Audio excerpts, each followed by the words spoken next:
কথাটা বলা আমি দায়িত্ব বলে মনে করছি। জনাব আবু তোহা আদনান, তার স্ত্রী বলেছে যেটুকুন উনি লাইভে বলেছে এটা 100 ভাগের ভিতরে 10 ভাগ, আরো 90 ভাগ প্রকাশ করে নাই কি পরিমাণ নির্যাতন করা হয়েছে। ওনার স্ত্রী ওনার স্টেটমেন্টে যে বিষয়গুলো তুলে ধরেছে ফেসবুক যোগাযোগ মাধ্যমে, তার শাশুড়ির একটা বক্তব্যে তার শাশুড়ি বলেছে যে সে নামাজের ক্ষেত্রে একেবারে বেখবর। সে 4 ওয়াক্ত নামাজ একসাথে পড়ে, কোনদিন তাহাজ্জুদ পড়ে, তাহাজ্জুদের সাথে সব নামাজ পড়ে, সারাদিন ঘুমায়, সারাদিন গরুর মতো ঘুমায়, সারা রাত্রি মোবাইল নিয়ে বসে থাকে, আমার মেয়েটাকেও বসায় রাখে। আমি অবাক হই যে আমার মেয়ের মাথাটা নষ্ট করে দিছে হুজুর। আমার মেয়ের অনেক মাথা ছিল, অনেক জ্ঞান ছিল, অনেক কিছু করতে পারতো। যেমন মাথায় আঘাত করছে, এমন অন্তরে আঘাত করছে, এমন বিয়ে বিয়ে বলে আঘাত করছে, ভালোবাসি বলে আঘাত করছে, চতুর্দিকের আঘাতে আঘাতে আমার মেয়ের অনেক মাথা নষ্ট হয়ে গেছে। অনেক অনেক নারী লিপ্স, তার চোখের হেফাজত নাই, সে অনেক, আমি বইলে শেষ করতে পারবো না। কিন্তু সে অহংকারী, যে নিজের দোষ নিজে জানে যে এটা আমি দোষ করছি, এটা আমি অন্যায় করছি, কিংবা এটা আমার গুনাহ হয়েছে, সে তওবা করে ফিরে আসে। কিন্তু সে যা করে সে মনে করে এটাই ঠিক। সারা রাত্রি মোবাইল নিয়ে বসে থাকবো, আর আমার মেয়ের সাথে ঘেউ ঘেউ ঘেউ ঘেউ করবো, অমুকরে ভালোবাসি, তমুকরে ভালোবাসি, তুমি একটু আমাকে বিয়ে করায় দাও, তুমি আমাকে একটু বিয়ে করায় দাও। আমি আসলে দীর্ঘদিন যাবৎ পারিবারিকভাবে সাফার করে আসছি। তাকে নিয়ে আমি অনেকবার বসার চেষ্টা করেছি, সমাধানের জন্য কথা বলতে চেয়েছি, সে কথা বলারও সে সুযোগটুকু দিত না। সে প্রচন্ড রকম অহংকারী, স্বেচ্ছাচারী, স্বাধীন চেতা মানুষ। এবং প্লাস আমি যে দেখি সে তার নানান ফাউন্ডেশনের কার্যক্রমের নামে সে তাকে যে মানুষ ফিনান্সিয়ালি হেল্প করে, এই টাকাটা দিয়েও বা এই হেল্পের জায়গাটা থেকেও সে তার লিপ্সা চরিতার্থ করার জন্য অনেক অ্যাডভান্টেজেস গুলো নিয়ে থাকে, অনেক সুযোগ সুবিধা ব্যবহার করে থাকে নারীদেরকে মন গলানোর ক্ষেত্রে। আবু তোহা আদনানকে আমি যতটুকু দেখেছি মাহফিল অঙ্গনে অনেক সময় সে অনেক দেরি করে মাহফিলে পৌঁছায়, এবং আমি নিজে এটা সাক্ষী যে রাত 11টার সময় সে মাহফিলে গিয়েছে, 11টা 29 মাহফিলে গিয়েছে, যেখানে আমি নিজে বক্তা ছিলাম। প্রশ্নের মুখে এজন্য কথা বলতে চাই কারণ ওনার স্ত্রী মাওলানা কোরবান আলী রহমতুল্লাহ আলাইহির একজন মেয়ে। মাওলানা কোরবান আলী বাংলাদেশের অত্যন্ত প্রথিতযশা একজন আলেম ছিলেন, যার 36টা প্রতিষ্ঠান রয়েছে। জনাব আবু তোহা আদনান সাহেবের স্ত্রীর প্রত্যেকটা ভাই অনেক ভালো ভালো আলেম, মাদ্রাসার খিদমতে আছেন। এমন একটা পরিবার থেকে বিলং করা একটা মেয়ে, যার আগে একটা ডিভোর্স ছিল, সংসার বিচ্ছেদ হওয়ার পরে তার সঙ্গে বিবাহ হয়। আমরা দেখেছি যে আবু তোহা আদনানকে নিয়ে যে বিষয়গুলো নিয়ে বারবার প্রশ্ন আসছে, এবং কথাটা বলা আমি দায়িত্ব বলে মনে করছি। জনাব আবু তোহা আদনান বাংলাদেশের সুপরিচিত দিন প্রচারকদের মধ্যে তিনি একজন, যারা দিনের কথা বলেন তাদের মধ্যে একজন, দাঈ ইলাল্লাহ। যদিও তিনি মাদ্রাসায় পড়েছেন, মাদ্রাসায় পড়ুয়া কোনো আলেম নন। আলেম বলতে যা বোঝানো হয় বাংলাদেশে, এই সিস্টেমেটিক পদ্ধতিতে তিনি গড়ে ওঠা কোনো আলেম না। জেনারেল থেকে আসা, হঠাৎ করে ঘুম হয়ে যাওয়া, এবং চমকপ্রদ আখিরুজ্জামান, শেষ জামানার গল্প, যা নবীজি সাল্লাল্লাহু আলাইহি সাল্লাম বলেছেন, যে কথাগুলো আমরাও আমাদের অসংখ্য আলোচনায় আখিরুজ্জামান নিয়ে কথা বলি, এই কথাগুলোকে তিনি অত্যন্ত সুন্দর উপস্থাপনায় জাতির সামনে পেশ করেছে। জাতি ওনার কথাগুলো গ্রহণ করে নিয়ে অনেক যুবকের পরিবর্তন হয়েছে। পারিবারিক কেমন একটা স্ট্র্যাটেজি এখন দেখা দিয়েছে। ওনার স্ত্রী ওনার স্টেটমেন্টে যে বিষয়গুলো তুলে ধরেছে ফেসবুক যোগাযোগ মাধ্যমে, আমি আজকে এই বিষয়টা নিয়ে প্রশ্নের মুখে এজন্য কথা বলতে চাই কারণ ওনার স্ত্রী মাওলানা কোরবান আলী রহমতুল্লাহ আলাইহির একজন মেয়ে। মাওলানা কোরবান আলী বাংলাদেশের অত্যন্ত প্রথিতযশা একজন আলেম ছিলেন, যার 36টা প্রতিষ্ঠান রয়েছে। এবং আমি কাপাসিয়াতে ওনাদের বাড়ির মাহফিলে 5 বার আমি গিয়েছি। আমি দেখেছি তার প্রত্যেকটা ভাই, জনাব আবু তোহা আদনান সাহেবের স্ত্রীর প্রত্যেকটা ভাই অনেক ভালো ভালো আলেম, মাদ্রাসার খিদমতে আছেন, মসজিদের খতিব হিসাবে আছেন, সবাই ইলমের সাথে লেগে আছে। এমন একটা পরিবার থেকে বিলং করা একটা মেয়ে, যার আগে একটা ডিভোর্স ছিল, সংসার বিচ্ছেদ হওয়ার পরে তার সঙ্গে বিবাহ হয়।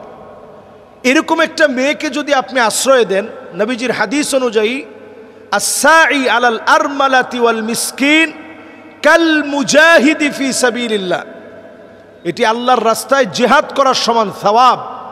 যে আপনি এমন একজন অসহায়কে জায়গা দিবেন যে বিধবা, যার আগে বিবাহ ছিল।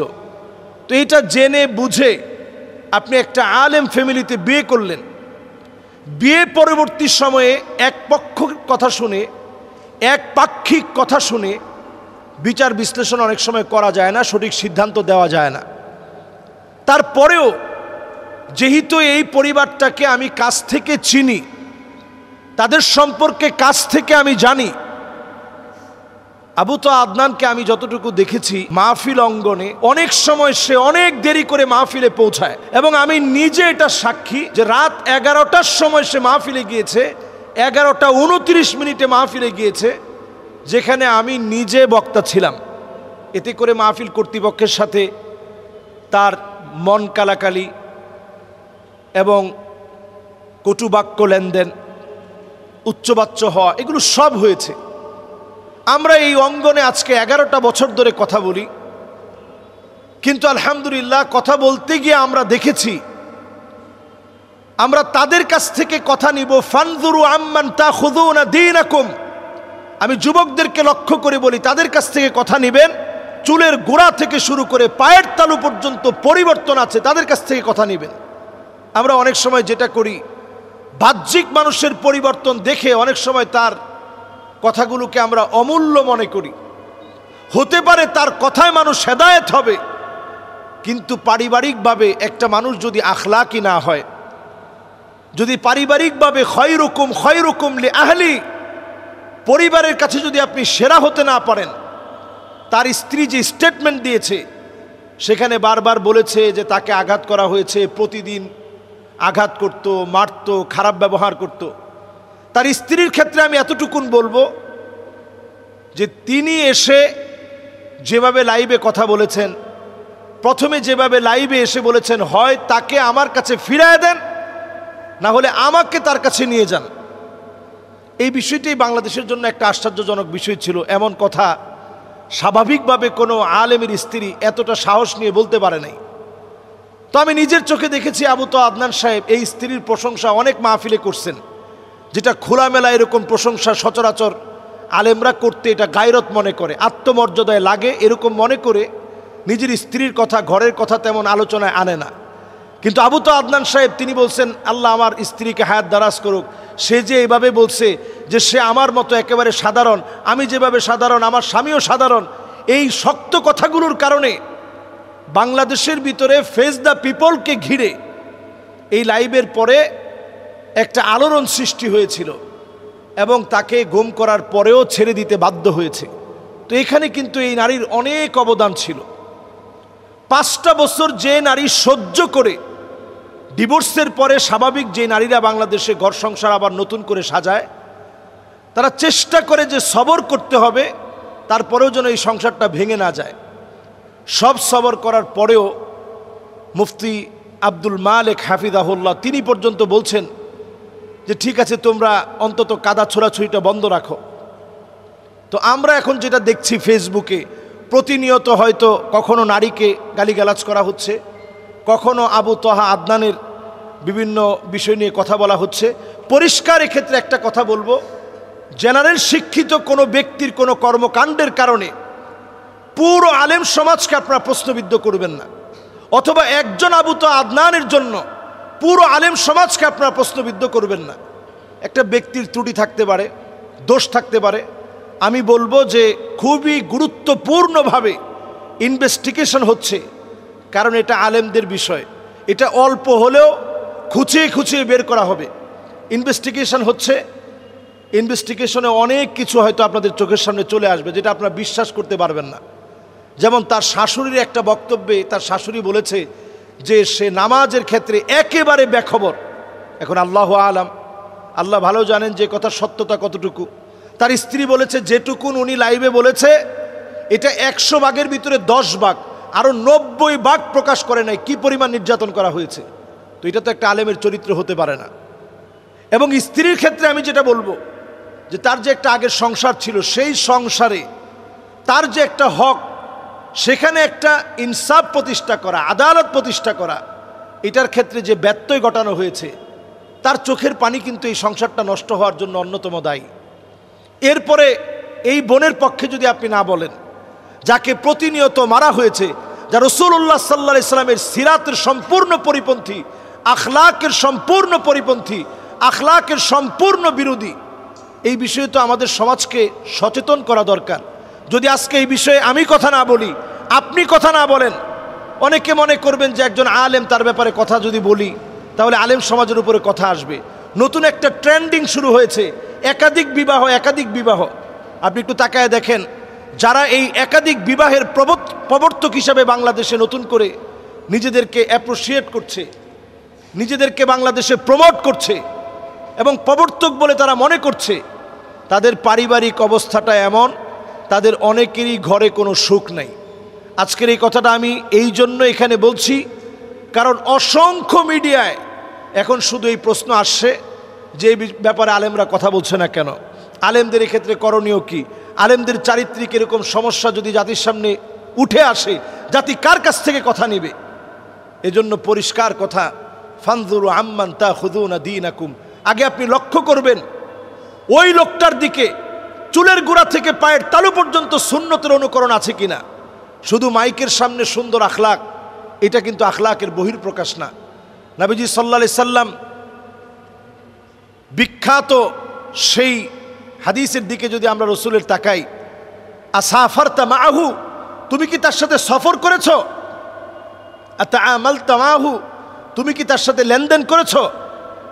যদি সফর আর লেনদেন না করেন, আপনি কেমনে বুঝবেন লোকটা ভালো মানুষ? আমি যতটুকুন দেখেছি, একেবারে কাছ থেকে যেহেতু ময়দানে কাজ করা হয়েছে, যতটুকুন আমি দেখেছি, প্রায় সময় কামাল উদ্দিন জাফরি হাফিজাহুল্লাহ, উনি মাহফিলে ছিল, গভীর রাত করে মাহফিলে গিয়েছে।